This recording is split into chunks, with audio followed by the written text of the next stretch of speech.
Had our senior class graduate today, so to see those guys, head on over to the hump and have the cap and gowns on and get their degree, which to me is, of primary importance. The game can end, the ball can deflate, the pads can hang up, and the cheering stops. But when you have that piece of paper, in the frame, you can hang up on the wall. My dad, my brother, sister, and I, all first generation college, and he always called it the college degree the great equalizer in life. So to see those guys have that makes us all very proud. Traditionally, we've given those guys off the day, so went out to practice today, bull practice number 2, and had a heck of a day. Ton of energy, ton of urgency, great competition. Developmental in nature, getting the younger guys a bunch of reps. So, all in all, it was like I said, energizing to get back on the field. Ton of urgency. Kids are excited for this game, and so is the coaching staff. 17 days, and we're going to utilize every one of them. Is that urgency a good thing, or something to kind of keep the energy going here? Absolutely, in terms of the momentum. There's one of the old coaches I used to work for, Larry Core. He always gave a rodeo reference. He said you can't ride them in the chutes. Mm-hmm. So we don't necessarily want to be ready too quickly, but when the gates open, we want to be ready to roll. So it's great to carry that momentum into bowl practice. Have you thought about this bowl game any differently this year as opposed to maybe last year? I've made some kind of structural changes to the practice schedule and things like that. To add a little bit more developmental stuff for the Redshirts and the younger guys and give them some reps, and kind of mixed up the game preparation. But the basic structure of it's the same, but want to work in a little bit more developmental stuff. And quite frankly, we're going to put the pads on more often and be a little more physical and bang around a little bit more. So those will be the 2 biggest changes. How will you handle quarterback reps in bowl practices? Bowl practice, Garrett's going with the 1s, Tommy's going with the 2s. Are they both 100% at this point? Garrett is, Tommy's getting there. Mm-hmm. Yep. Will Garrett have postseason surgery on his ankle? TBD.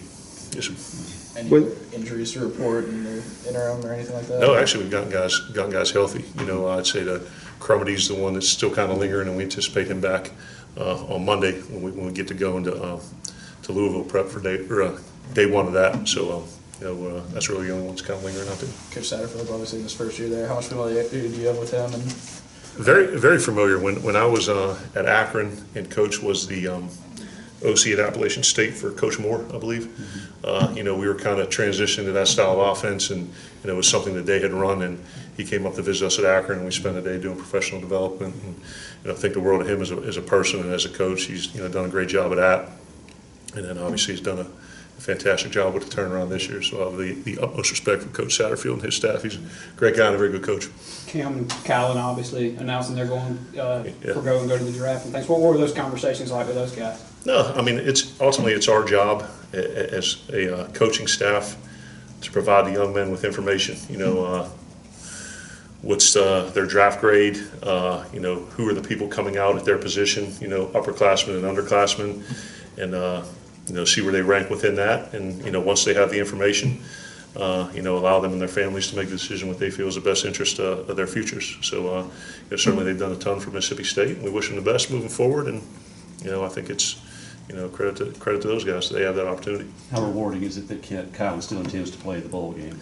No, it's great, and they'll be, I believe, a little less than 50 yards away from breaking the school single season rushing record, and that's quite a feat. And I know coming out of last year, going into this year, the question was how are we going to get Kylan more carries and how are we going to get him more involved in the offense, and that's gratifying because. Like I mentioned, he and I talked about the little no car and 1,500 yards. I think we might be able to get there, hopefully. But just to see him come out and have that type of year, and be on the cusp of breaking Booby's record, who had an unbelievable year, and all the great backs that have played at Mississippi State, and really carry on the tradition of what tailbacks in this offensive system have done over the years. So it's great to see Colin next in that line. I think you have a limit of 5 guys that are allowed to ask draft evaluations. Have any more guys approached you from this team? We applied for. Errol, Willie, Kylan, Cam, and then Marquis Spencer was a 5th because you're allowed 5. Do you anticipate any other guys declaring? Declaring? We have not gotten the draft grades back yet, so we kind of talked to all the guys, and once those come in, we've already had one meeting in anticipation of them coming, and kind of discuss some of the available information. And then once the grades do come in, and they come in on a rolling basis, then we have another plan to get back together with the kids and their families if they're available, and help them make an informed decision. On the flip side, Kylan's playing in the bowl. Cam said he wouldn't, and I know last year Jeff and Montez did. And things. Do you guys consult about that, or do you just leave it completely in their hands whether or not they want to play? Consult in kind of what we're Just do you try and, I don't know, is there any convincing that goes on to try and say, hey, would you like to play? We could use you kind of thing, or is it just they get to decide on their own? To me, generally speaking, if you have to convince a kid to play in the game, then he should probably move on. Yeah. But I went back and had Will Ryman, our guy, do some of the research. And 3 seasons ago, I believe it was 3 guys. 2 seasons ago, I think it was between right around 15 to 16, guys that didn't play in the bowl game. And I think last year it was 17 or 18, and then ranked out with what rounds they went in. And once again, that's information that we provide. And I understand it. Kids need to make a decision that's in their best interest, and we got to also be mindful of the other guys that we have on the team for the game that we have to win. I know you and the other coaches have been out on the road recruiting. Yeah, we sure have. How does that It's go? been a blast. It's awesome. We've dominated it. Working hard to keep our 3rd consecutive top 25 class intact. Been to all 4 corners of the state, and a bunch of others. Highways, dirt roads, Delta, coast. It's been awesome. Great reception from the coaches. Great reception from the kids and their parents. And quite frankly, every gas station you pop in, or store to get a Diet Dew and a bag of chips, there's maroon and white everywhere, and the fans are. I mean, the excitement that they have coming off of the Egg Bowl win, and getting to 6 and getting to our 10th consecutive bowl. To a person, everyone that I see, Coach, keep it up, great job, we love what you're doing, and we share that excitement with them as well. Cowbell's not allowed it at Nissan. Is that Yeah. more of a bummer, do you think, to fans, or is that a bummer to y'all too? Everybody. Yes. What about that? I'll be hearing them. I'll be pretending they're in my head. What about that energy do you think the Cowbells add that's just going to be lacking from that bowl game? Yeah, we when you've been to Davis Wade and have the atmosphere cranking, kind of like we did in the Egg Bowl game, and we had a ton of recruits there, and just listen to what they had to say, afterwards, and then you get them on the phone, and it's an atmosphere unlike any other and as loud as they've ever been. Our fans, particularly when we're at home, and the dog walk was crank. You could tell from when you walked into the stadium at the dog walk how fired up the fans were going to be, and certainly, the course of the game led to them being even more excited, and then the ending, and that's why this is. It's an unrivaled place in terms of fan support and emotion and energy for a game at Davis Wade. You were able to hold the red shirts on a whole bunch of guys that still have a game or 2 left. Yeah. Do you plan to use them in the bowl, or we kind of how the game develops? We plan to have them available, and then there's a certain number, like I talked about, green light, red light, yellow light. There's guys that have played in 4, and we're going to hold those guys to keep the red shirt. But the others who have games available, it's really going to be a depth of practice evaluation, and just see where they fit in. I mean, if it's a game situation, we can get them in, great. But to me, our first and primary objective is to make sure we win the game. and you can't speak on certain specific recruits, but got to ride a horse on a certain visit. What was that like for you? I had ridden one at a beach somewhere when we were on vacation, but it was like one of those little Neshoba County Fair, little kind of ponies that got the funny Shetland ponies. Yeah, kind of like that. It wasn't quite like that, but it was a little bit bigger. So, there was an array of ones to pick from, and I said, well, let's say this. It wasn't as small as it looked, and my sister, she texted me, she's like, boy, you need to get a bigger foot. I said, I'm 6'6". That thing wasn't exactly like a tiny thing, but it was a scary but fun, and I want to do it again. Jonathan Banks has offered his services, and we just got to make sure that, like I said, he keeps me safe. Do you anticipate the business being what it is, probably so? But do you anticipate any staff changes or anything over the course of the next month or 2? Yeah, I mean, and right now we're focused on preparation, development, and getting ready for Louisville, and the game ends, and there's a period of time, post bowl, pre-convention, where I'll sit down and do reflection, make evaluations on everyone on the staff and in the program, and make decisions that are necessary from there. You knew this possibility was coming with Kylan. Now it's a reality. You kind of got to prepare for replacing the SEC leading rusher. I mean, when do you begin to make those preparations, or have you already begun? In terms of recruiting or on the field?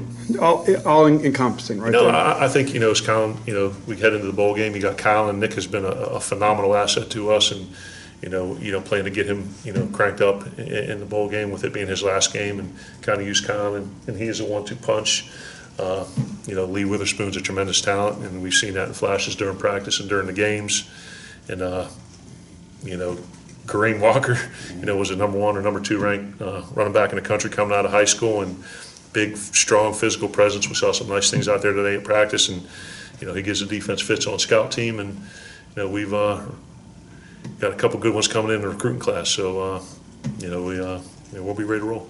With all the busy thing, have you had a chance to think about what your team and your staff accomplished in November just to keep this bowl streak going and to give yourselves a chance to play this game? Yeah, and I remark to the guys about that all the time, and talked about it heading into the game, and certainly coming out of the game. That we talked about our goals heading into the season, and the ceiling and the floor, and had a winning home record, had a winning non-conference record, kept the Egg Bowl, and got bowl eligible, and have a chance to get to 7 wins. Now, certainly that's not where we want to be, and we aspire to higher and greater things, of winning the SEC and competing for a national championship. But I think you'd be remiss in,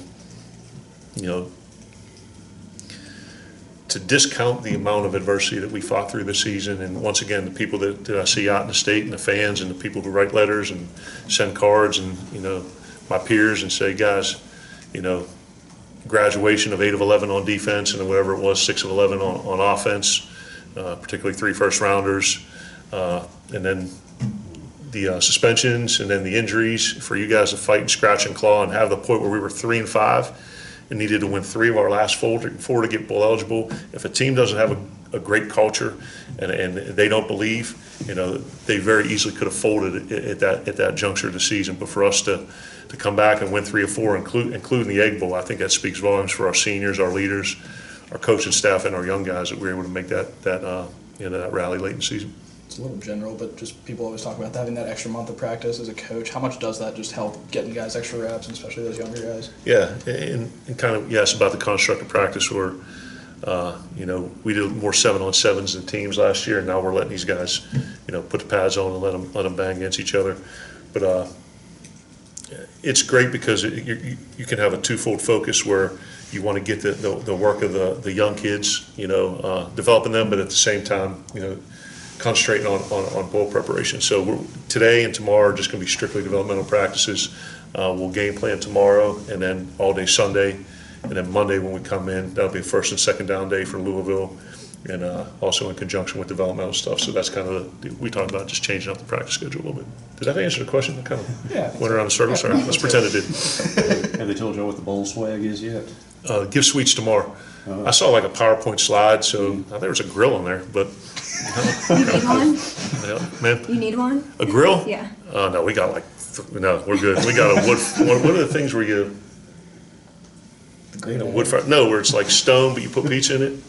Stone fire? Brick oven. Brick oven. Yeah, we got one of them. We got a couple of we got some good. I mean, I don't cook, but we got stuff to cook it on.